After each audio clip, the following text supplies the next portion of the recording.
This right here is Mitch Marner, throwing a temper tantrum on the bench after William Nylander told him, "This isn't juniors, stop crying," even after a historic regular season. Austin Matthews, having one of the greatest goal-scoring seasons in NHL history after getting past the first round last playoffs. Coming out in front, John scores! John Tavares! For the first time in 20 years, this Toronto team was finally ready for a deep Stanley Cup run.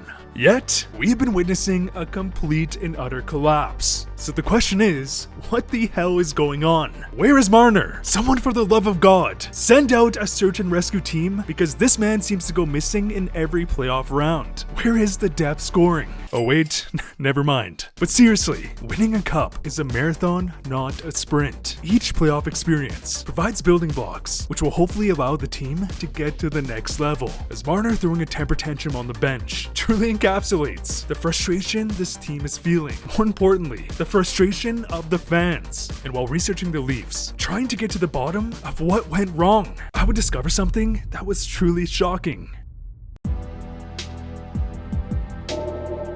One thing that has always shocked me about this Leafs team is the sheer amount of roster turnover we've seen since the Austin Matthews era started. Having 5 to 10 brand new players inserted into the lineup year after year is why, without a doubt, this Maple Leafs team is hitting an all-time low. Now, let me explain. As we went over my last video with Brendan Morrison, instilling a strong team culture is mandatory for any type of playoff success. And this culture doesn't develop overnight, as it's created through years of trial and error. Think about it like this. If you've played for a coach for many years, his teachings, team structure, plays become a reflex rather than a real-time on-ice decision. Do you see what I'm getting at here? If you play in a system and have years of repetition, players will naturally understand the defensive positioning and offensive plays without even having to think. It will become a muscle memory, and when plays become instinctive, championship chemistry is built. And this right here has been a massive problem for the Leafs. On paper, their depth is actually pretty good,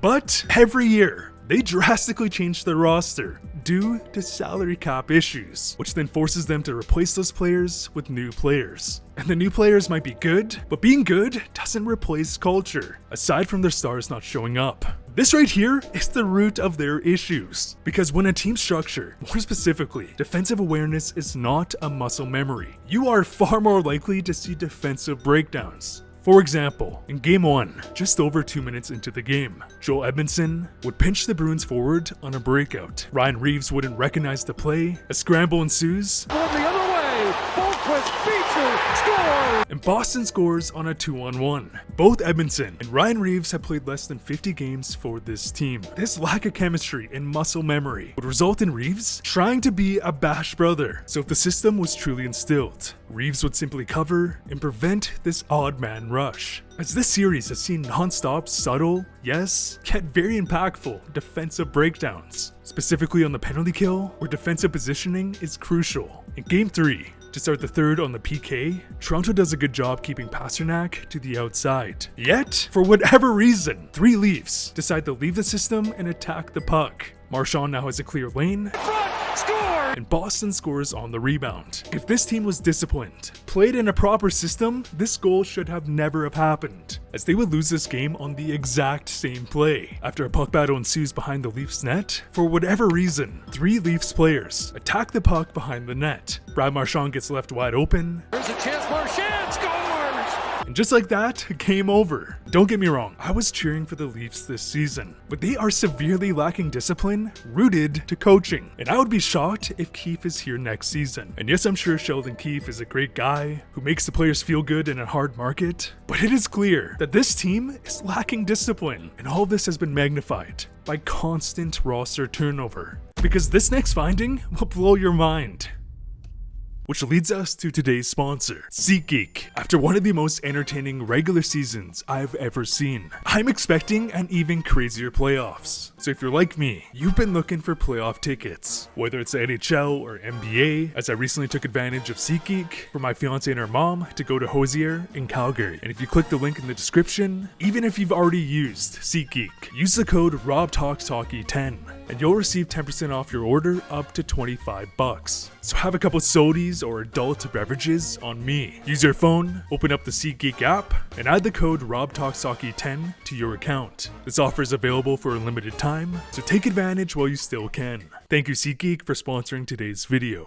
On this graphic, we have the Maple Leafs top 14 forwards, alongside of their goals for, and combined point totals. These players would score 273 goals and just over 600 points. And honestly, not bad, as this team would score 303 goals this season, which would rank second in the entire NHL. Austin Matthews alone had 69 goals. However, since the introduction of Austin Matthews, we've seen one of the craziest trends in league history. A trend that will surely blow your mind.